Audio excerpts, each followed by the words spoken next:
Hello there wrestling fans, it's Adam from What Culture here, hot off the heels of Raw 25.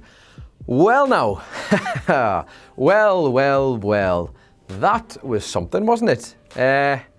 Yes, that was definitely something. I'm sure we've all got quite a bit to say about that. But before we dive into all of that, for now, let's sidestep the nostalgia bomb for 1 second. We can probably just skate past the good, the bad, and of course the really ugly. And I want to detach myself from my mortal vessel. I want to transport myself to another plane and discuss the question, which is, did WWE just prove that they won't ever push Matt Hardy?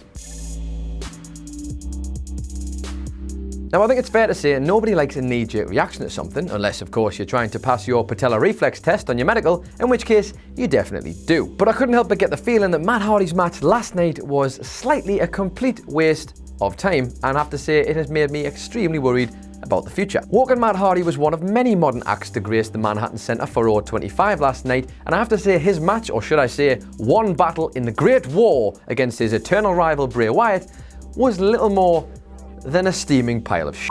The two men, who have more questionable personalities than What Culture's YouTube channel, went at it in front of a bunch of die-hard fans at Raw 25 for the grand total of under 5 minutes. Squeezed onto the card for the sake of squeezing the match on the card, where Bray Wyatt beat Matt Hardy clean as a goddamn whistle. I mean,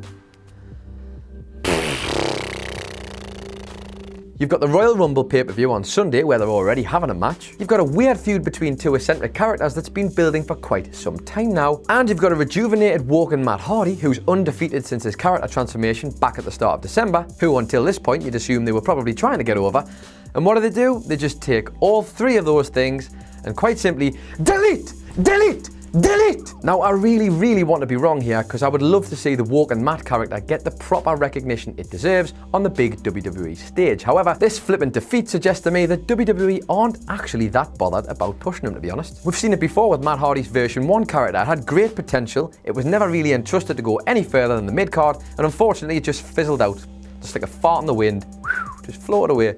Unfortunately, I think this defeat feels very telling at this point, in the fact that he lost to Bray Wyatt, who is essentially the poster boy of this entire issue that we're talking about, where WWE has a character and they just don't know what to do with it.